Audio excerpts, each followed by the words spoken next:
You see, the mind, it's the most powerful force in the world. And thinking is a very, very powerful form of energy. Thought waves are cosmic waves that penetrate all time and space. Now, as we go into the laws of thinking, I want to refer to a few points from Raymond Halliwell. He said, to the average person, life is an enigma, a deep mystery, a complex and incomprehensible problem, or appears so. If you believe that the way you think has some effect on your life, and you think the same thoughts every day, 90% of most people think the same thoughts as they did yesterday.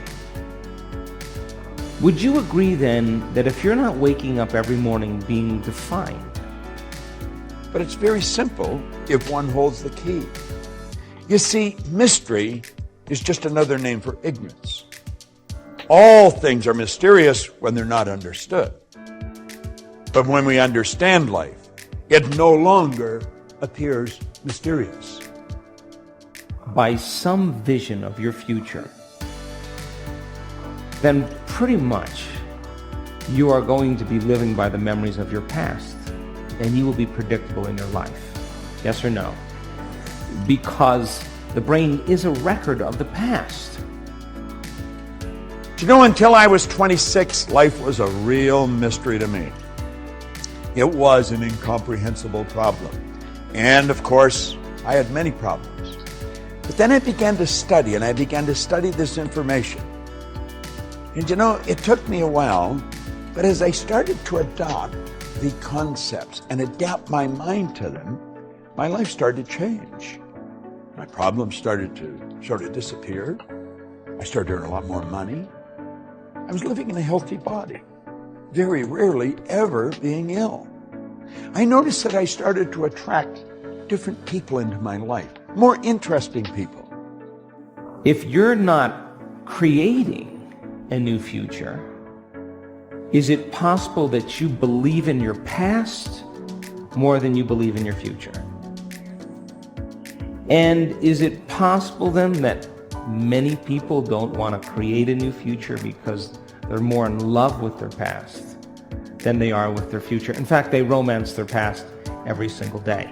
So then is it possible then that that person in the same brain circuitry and the same emotions of the past are viewing their life through the lens of the past? And they're not seeing things how they are. They're actually perceiving and seeing things how they are. And they're telling a story in their mind that's actually causing them to perceive life equal to that story. A person's interesting because they're interested. And you see, as we start thinking powerful thoughts, everything starts to happen.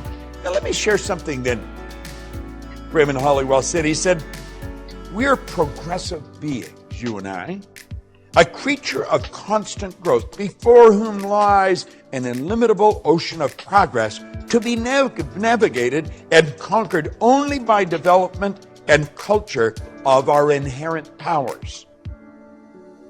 You ask that person, so why are you this way?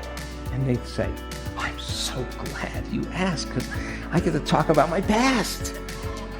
And as they talk about the incidents in their past, would you agree then that they're saying that was the event that changed me, and I haven't actually been able to change since that event.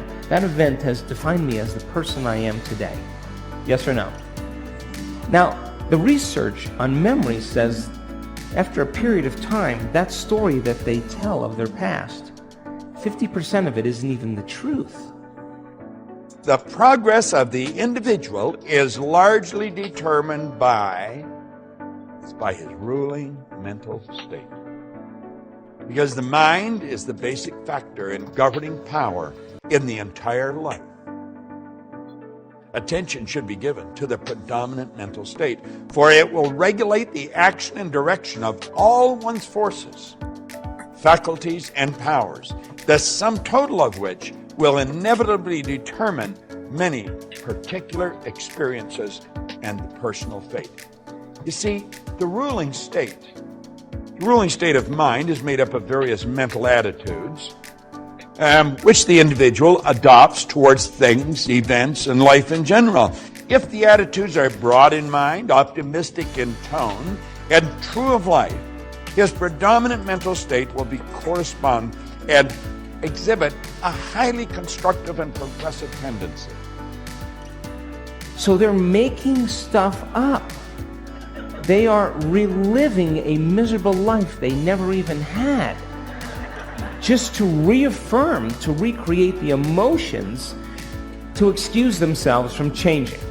So then most people then, they may say with the 5% of their conscious mind, I want a new life, I want a new relationship, I want a new career, or I am healthy. But if 95% of who they are is subconsciously programmed into the past, then that thought of their health, that thought of their wealth is never going to make it to the body, because the body is programmed into the past. How many people understand? So then if you teach a person that, because almost all the forces of the personality function through the conscious mind in one way or another, and as the daily mental and physical acts are largely controlled by the conscious mind, it's obvious that the leading mental state must determine the direction which the powers of the individual must proceed. You see, the ruling mental state is everything. I know that you and I have been trained to believe that we've got to change what's going on out there. We've got to fix this and fix that. And we have literally been programmed to live through our senses, to go by what we hear, see, smell, taste, or touch. how to be defined by a vision of the future instead of the memories of the past, then they would have to really start thinking differently. Would you agree? They would have to start making different choices than the choices that they always make. Yes or no? They're going to have to start doing different things and breaking certain habits. And that's going to be uncomfortable. Yes or no? Because the body's going to say, why are we doing this? It's so much more fun suffering than going out for a walk into joy. I don't know if I believe in joy. I believe in suffering. The body goes back.